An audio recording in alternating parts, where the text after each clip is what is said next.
Selamat pagi Bapak Ibu dan saudara-saudaraku, salam damai sejahtera bagi kita semua. Semoga kita telah bangun pada pagi hari ini dengan semangat dan sehat dan selalu bahagia dalam anugerah Tuhan kita Yesus Kristus. Pagi ini bacaan kita dari 1 Samuel pasal 22 ayat 1-5 demikian.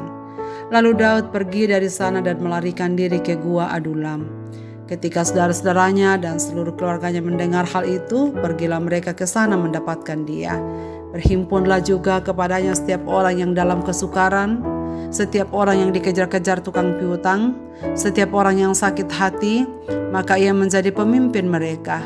Bersama-sama dengan dia ada kira-kira 300 orang. Dari sana Daud pergi ke Mispa di Moab dan berkata kepada raja negeri Moab, "Izinkanlah ayahku dan ibuku tinggal di padamu sampai aku tahu apa yang dilakukan Allah kepadaku." Lalu diantarkannya mereka kepada raja negeri Moab, dan mereka tinggal bersama dia selama Daud ada di kubu gunung. Tetapi Gad nabi itu berkata kepada Daud, "Janganlah tinggal di kubu gunung itu, pergilah dan pulanglah ke tanah Yehuda." Lalu pergilah Daud dan masuk ke hutan Geret. Saudara-saudaraku, dapatkah kita membayangkan kehidupan Daud kini? Dalam renungan pagi kemarin kita menemukan Daud yang sedang tidak berdaya.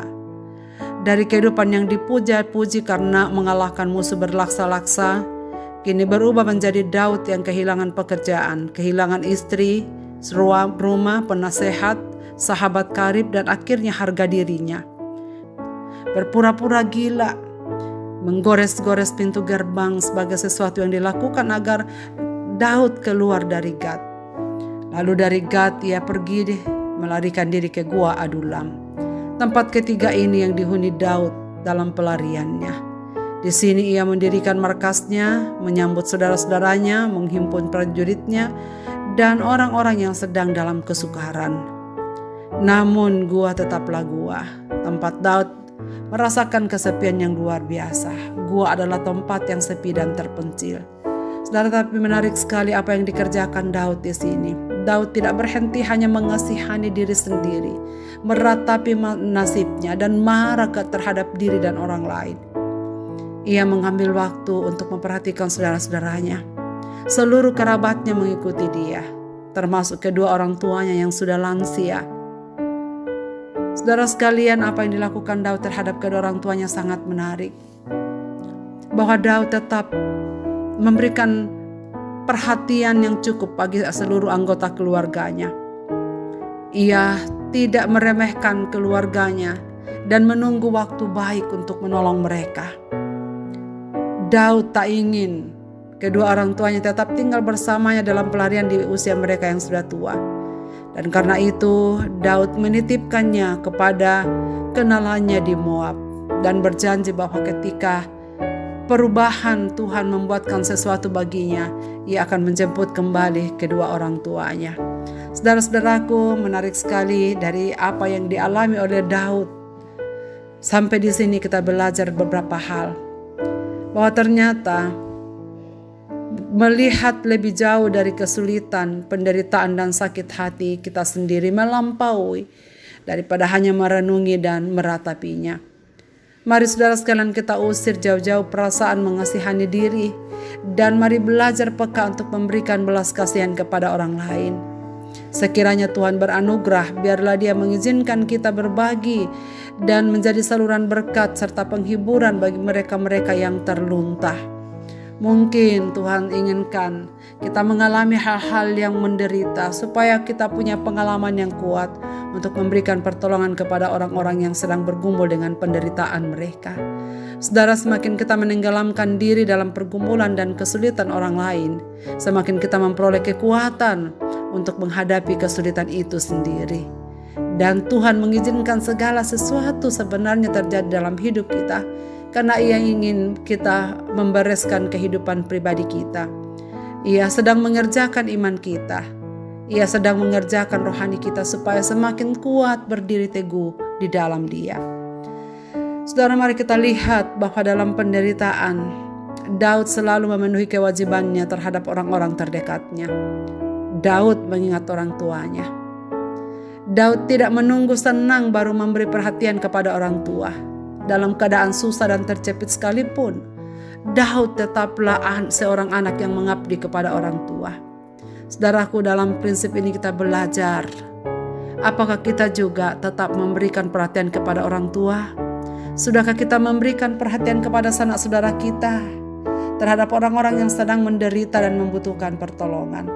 Mari kita berikan telinga untuk mereka, untuk mendengar apa yang mereka katakan. Mari kita berikan hati untuk berbelas kasihan kepada mereka. Marilah kita fokus pada panggilan hidup kita, bahwa tidak menunggu waktu baik, waktu susah, dan waktu bahagia, barulah kita dapat melangkah untuk menolong orang lain. Dalam kesukaran pun ternyata kita dapat menerima orang lain dengan hati dan menolong mereka untuk keluar dari segala krisis yang mereka hadapi. Saudara-saudaraku, mari kita fokus pada Tuhan.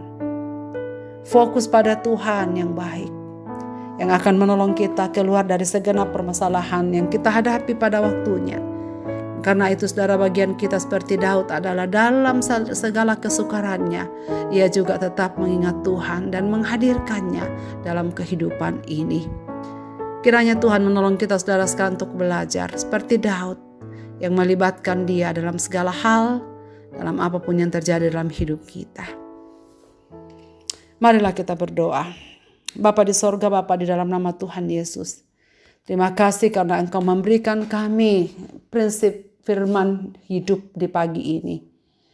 Kami memang sadari ya Tuhan, bahwa selama kami berjuang di dunia ini, kami tidak akan pernah terluput dari masalah. Karena itu kami berdoa supaya Tuhan memberikan kami kepekaan rohani seperti yang dialami Daud ketika dalam pelarian di Adulam. Tempat untuk berbagi.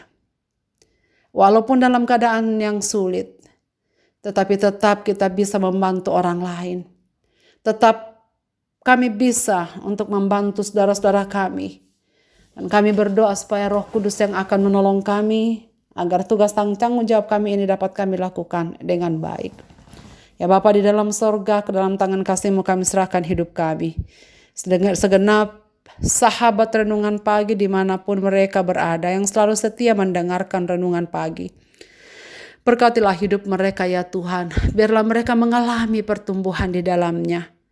Mereka bersedia untuk mengikut Tuhan dengan baik. Karena kami percaya hanya dengan menyerahkan hidup sepenuhnya dalam tangan-Mu, kami akan melihat hari-hari baik untuk bersaksi di tengah-tengah dunia ini.